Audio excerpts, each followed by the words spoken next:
কীর্তনে কিন্তু আজকে আমাদের সভা। এই সাউন্ডের দ্বারা আমাদের কীর্তনিয়ারও কীর্তন, যারা সাধুগুরু বৈষ্ণবগণ এসেছেন আপনাদেরও কীর্তন, হ্যাঁ, যারা কীর্তন দান করছে তাদের তো আছে, তাই না? তো আমাদের সবার সম্মিলিত প্রয়াস আজকের এই হরিনাম সংকীর্তন। রাগ করলে হয়, কারণ রাগ যদি আই হয় আর রাগ যদি মনের ভিতরে ঢুকে যায়, চৈতন্য প্রেম কৃপা করবে না। রাগ করার দরকার নাই, সব প্রেমের ভাবে যাবে। আজকে এই দেশটাই হচ্ছে চৈতন্যের দেশ, প্রেমের দেশ। বেশি বিলম্ব করবো না, পদের মধ্যে কথা বল করছি।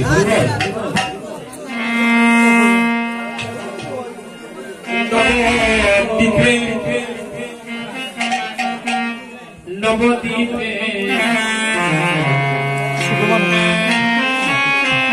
সোনার নদিয়ায় সোনার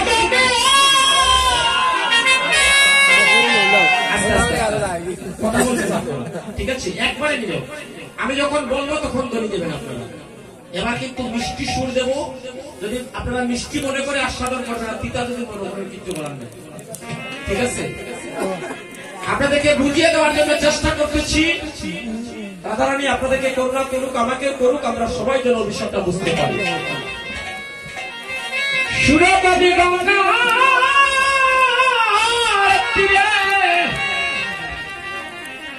বেলি অবসান কালে নদিয়ার ভাগ্যবতী নাগরী,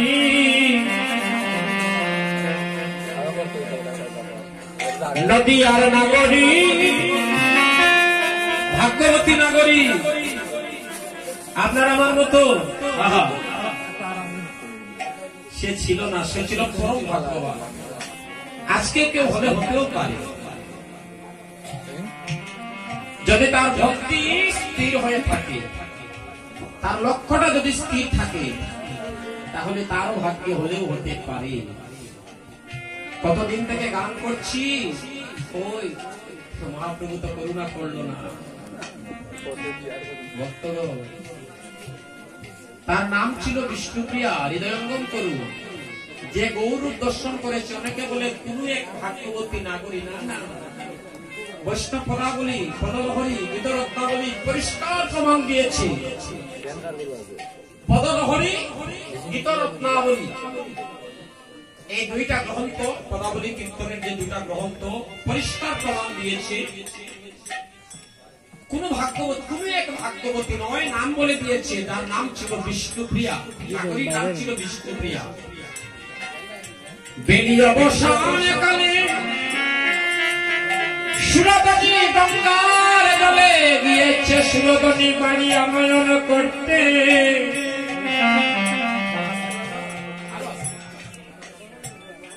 বাড়ি সুরধনীর জল।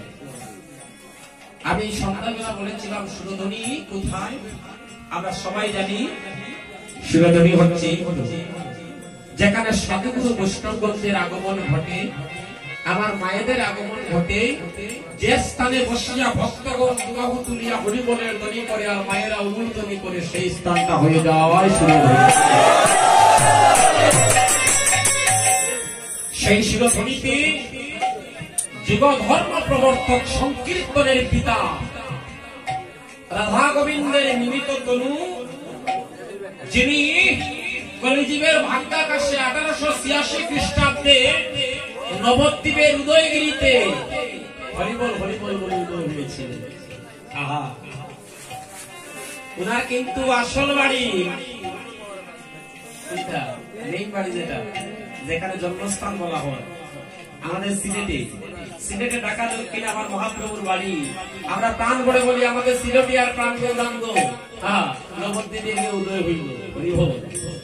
সিলেটি আর প্রাণ গৌরাঙ্গ। মহাপ্রভুর নাম নিতে গেলে আগে সিলেট আসবে, আসবে শ্রীভট্ট আসবে। ভক্তগণ, আমাদের মহাপ্রভু সেই নদিয়াতে, সেই সুরতলিতে দাঁড়িয়েছে আর হরিবলের ধ্বনি করছে, হরিবল। নদের ভাগ্যবতী নাগরী, এখানে জল দেখা যায়, জল আসেনি, পানি আসেনি, অনেকে বলছে নাই। জাগতিক আধ্যাত্মিক দুটা ভক্ত, আধ্যাত্মিক ভক্ত জল দেখতেছে, জলটা কি ভক্তের পদরজ, ভক্তের চরণ ধুলি। এই যে আমার মৃত্যুদা দিবসে সুবল মিলনে বলেছিলেন ব্রজগোপীর সঙ্গ নেব, ব্রজের দুলা কি করবো গায়ে মাখিব। আহা, ব্রজগোপীর সঙ্গ নেব, ব্রজের ধুলা গায়ে মাখিব। এই যে ধুলা ব্রহ্মাণ্ড ঘুরিতে ঘুরিতে কোন ভক্ত দিন কৃষ্ণ প্রসাদে পায় ভক্তি লোকাবে হইব। আজকে কি আপনারা আমার গান শোনাতাইছেন না নাচ দেখাতাইছেন? না অবিশ্বাস শোনাতাইছেন? কথা বলুন। অবিশ্বাস আমার মতো করব? আমি কিন্তু একটা কথা আগে বলতেছি, আমি মহাজনের বাইরে যাইতে পারতাম না।